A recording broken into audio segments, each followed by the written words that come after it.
Module 7, Kerala Economy, Agriculture and Industry. Let us find out what are the important features of Kerala economy. Kerala economy is no longer predominantly agrarian.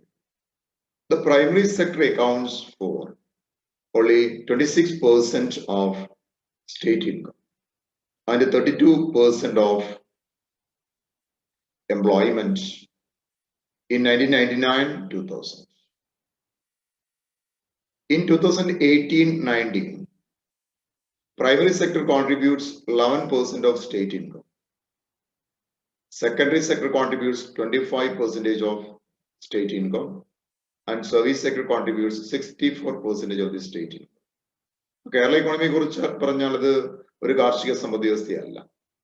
കാരണം അതിന്റെ primary sector state ഇൻകത്തിൽ contribute ചെയ്ത് 26%, അതുപോലെ employment 32% മാത്രമാണ് 1999-2000 കണക്ക് പ്രകാരം.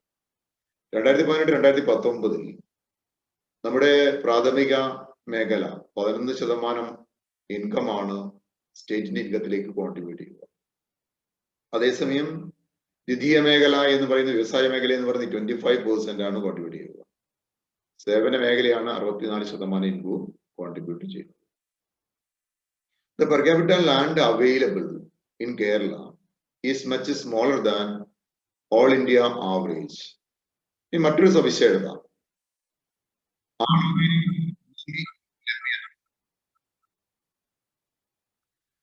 കേരളത്തിൽ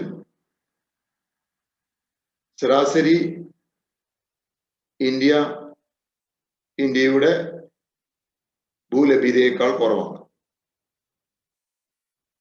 ഇവിടെ കേവലം 0.4 ഹെക്ടറിൽ താഴെയാണ് ഓരോ വ്യക്തിക്കും ലഭ്യമായിട്ടുള്ള ഭൂമിയുടെ അളവെന്ന് പറയുന്നത്. There is predominance of cash crops in Kerala. മറ്റ് സംസ്ഥാനങ്ങളെ അപേക്ഷിച്ച് കേരളത്തില് നാണ്യവിളകളാണ് മുഖ്യമായിട്ടുമുള്ളത്. Kerala is deficient in food supply. ഭക്ഷ്യധാന്യവുമായി ബന്ധപ്പെട്ട് പറഞ്ഞാൽ കേരളം ഡെഫിഷ്യന്റ് ആണെന്ന് പറയാൻ കഴിയും.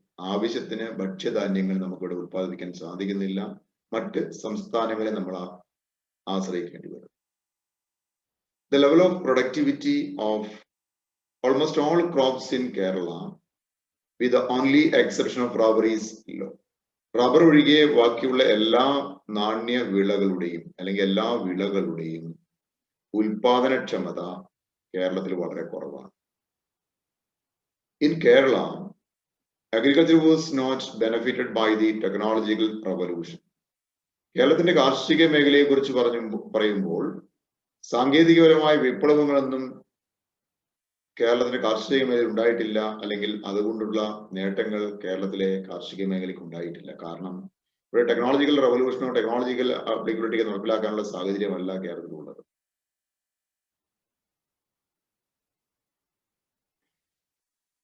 There is high degree of commercialization in agriculture. കേരളത്തെ കുറിച്ച് പറയുമ്പോൾ കാർഷിക മേഖലയിലെ വാണിജ്യവൽക്കരണം വളരെ കൂടുതലാണ് മറ്റ് സംസ്ഥാനങ്ങളുമായി കമ്പയർ ചെയ്യുമ്പോൾ. Kerala is a state where landlordism is completely eliminated. ഭൂ ഉടമ സമ്പ്രദായം അല്ലെങ്കിൽ ലാൻഡ്ലോഡിസം പൂർണ്ണമായും ഒഴിവാക്കപ്പെട്ട, നിർമ്മാർജ്ജനം ചെയ്യപ്പെട്ട സംസ്ഥാനങ്ങളിൽ ഒന്നാണ് കേരളം എന്ന് പറയുന്നത്. The cost of cultivation is high in Kerala.